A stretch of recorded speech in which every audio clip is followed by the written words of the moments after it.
Hey there, you looking kinda cute. Please consider subscribing and check out our Patreon for more. Enjoy the video. A student was working at one of the sinks. She hadn't thought anyone else would be there. Yvonne took her to the back room, past the blonde girl.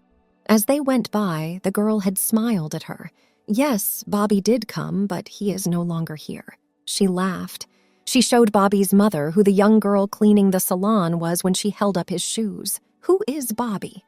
She was shocked. Could this pretty girl really be her son? She thought he would run a mile when he met Yvonne, but he didn't. Not only did he go through with it, but he was also very handsome.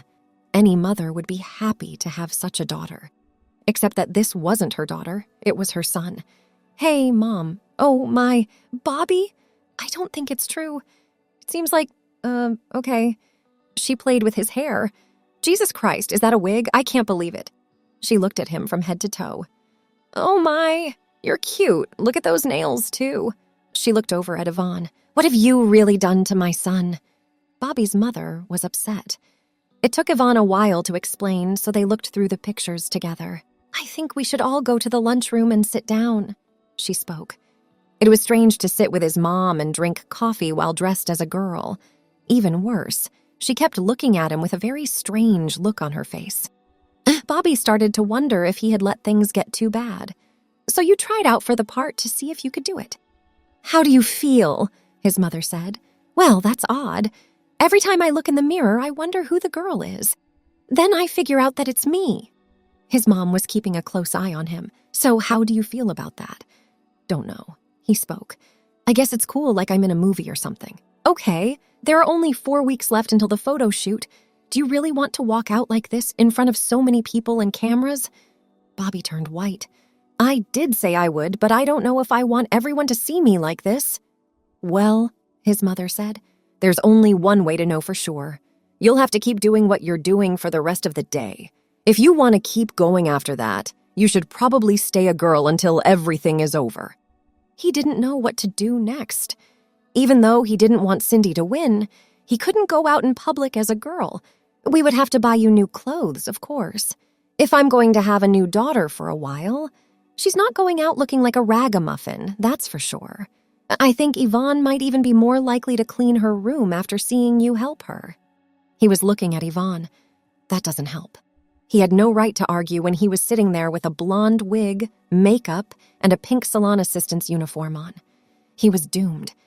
If there was one thing that could be said about his mother, it was that she never changed her mind. A few hours as a girl should be enough to fix things. Mother and daughter walked across the parking lot as Yvonne stood in the doorway of the salon. She had told Bobby to keep on his outfit. The clothes for his boy were just thrown into a plastic bag. Yvonne told him that he could help out at the salon whenever he wanted until the photo shoot was over. He was carrying more brushes, skincare products, and makeup than he thought he needed. Yvonne had told him that he could come to the salon whenever he needed help with them. When his mom left the factory around 6 o'clock, the short walk across the parking lot seemed to take forever.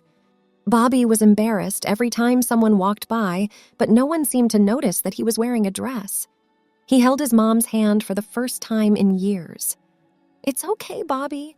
No one even knows you're a boy, his mother said. Bobby felt a little bit better in the car, until they turned up the road toward River's house. Mrs. Summers will want to look at you. Oh, and don't sit like that because your dress will get all wrinkled. Now his mother was happy. Just wait until she sees what you look like. River opened the door. She was wearing a baggy shirt and faded cotton pants, but she had almost as much makeup on her face as Bobby. Who is that? Oh my God, is that you, Bobby? How are you? River made a happy noise. Mom, quick, get down here. You have to see this. Oh my God, this is so cool. Bobby, I can't believe it. You look so good. She took his hand and nearly pulled him inside. On the stairs, Mrs. Summers showed up. Is that you, Bobby? Greetings, Mrs. Summers. I am, yes, I think so. At least. Wow, you look better than I thought you would. Yvonne's magic has really worked on you, hasn't it? I would think you were a girl if I didn't know better.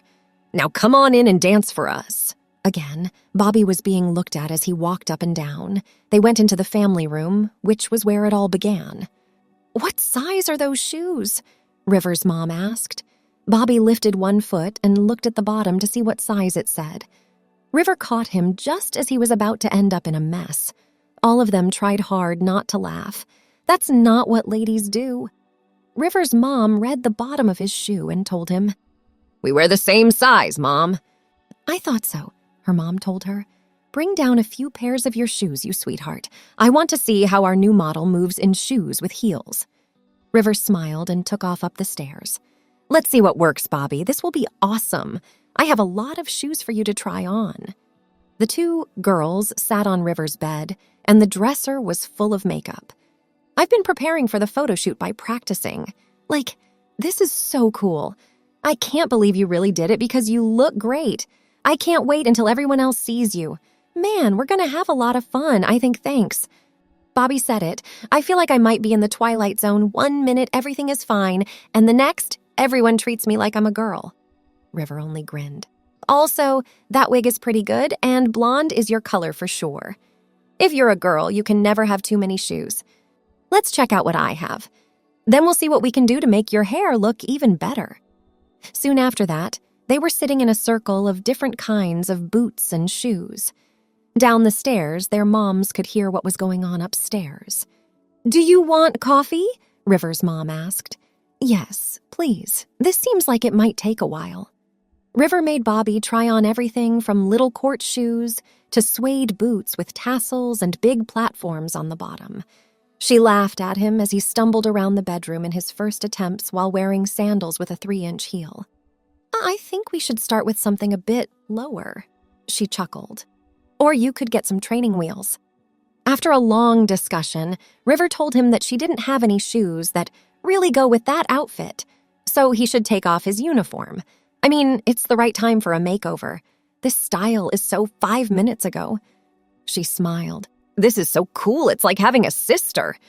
Drawers and cabinets were thrown open, and their contents were either thrown on the bed or just stuffed back in. A short black skirt and a bright cerise top came from the small mountain on the bed of the river. She said, "I have a pair of 2-inch heels that will look great with these." When Bobby took the top in his hands, it felt very soft. "Do you think this will fit?" "It doesn't look like much," River said.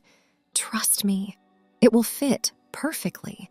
Now change into your new clothes." Bobby walked to the bedroom to change. When he pulled the top up, it only reached just above his belly button. "Hey, I thought you told me it would work," he phoned. River walked up to the door and peered in. "How are you? This is not long enough," he said, and then he tried to pull the top down. "You have a lot to learn, man," River answered. "It's supposed to be that way, so don't pull on it like that or it will get all stretched out." Bobby ran his hands along the cerise fabric. It was a bit fluffy, but it stuck to every shape. "Sit down while I go get your shoes," River said. She quickly came back with a shiny pair of black shoes. "Okay, these have a strap around the ankle, so don't just step out of them. Also, put these on." She gave him a pair of short white socks with silvery dots. "You will look so cute in them." Bobby wasn't sure if he really needed to look cute right now. River didn't like his new outfit at first, but eventually she said, "Wow, Bobby, that looks great on you, but you should get your ears pierced." River gave a wicked grin. "Maybe your belly button too." Redoing Bobby's wig was a lot harder than they thought. In the end, River had to admit defeat and settle for brushing it out so it fell over Bobby's shoulders. "All right," she let him know. She walked over to the vanity, grabbed a small bottle, and gave him a big spray of perfume. Bobby got sick. "Hey, stop it! You even smell good now." Then River laughed. She ran down the steps. Bobby followed with a little less style, since he was still trying to learn how to walk in heels. River threw open the door with style. Bobby walked in with a bit of self-consciousness. Now he was standing in River's family room. The open-toed shoes made a clicking sound on the wooden floor. "I'd like to introduce Miss Bobbi-Jo Walker," she hollered. "Wow," Mrs. Summers yelled. "I thought we were all just waiting to see Bobby walk in heels, but it looks like you two have already had your own fashion show." Bobby's mom smiled and tried not to show how surprised she was to hear his name spelled in the feminine form. "That's the second time in as many hours that I've seen you dressed as a girl, dear. I have to say, though, that color looks good on you, even if that top and skirt are a little short. It was almost as if he was slowly giving up his own life and taking on someone else's. And it turned out that person was a girl named Bobbi-Jo. All right, Bobbi-Jo, Mrs. Summers said. Let's see how you do in those high heels. Bobby had to walk back and forth in front of them. To test his balance, they had him carry some empty cups on a tray. They even went out into the hallway to watch him go up and down the stairs. It felt like a long time. He almost fell a few times, but after a while, he thought he was getting the hang of it. I can't stand these, Bobby said as he sat down to rub his feet. Don't act like such a baby, River replied. Girls always wear heels like that. Don't you hear them complaining? Now try it this way. She spoke. River had also changed. A worn-out shirt was fine for lounging around the house, but after seeing how new and improved Bobby looked, she didn't want to be outdone. She changed into a similar outfit, but her top was a deep blue. She sashayed up the hall with her hips. Her mother laughed out loud. River, oh, don't make fun of Bobby in that way. If he moves around that much, he will hurt himself. She looked over at Bobby. You don't need to change much about the way you walk. Just try taking smaller steps. You're not in a marathon. Oh, sure. His mother said this as Bobby walked down the hall for what seemed like the 100th time. This is a lot better and more ladylike. You've only been wearing heels for 20 minutes, but Bobby, you already walk like you were born to do it. Thank you, I believe. But now, can I stop? Bobby asked. Yes, I think we should take a break to get some fresh air. Now, River, take Bobbi-Jo to the kitchen and get a jug of juice and that plate of sandwiches from the fridge. Your life is about the change for the better. Thanks for watching. Be sure to check out Patreon for a lot more content and early access to YouTube videos.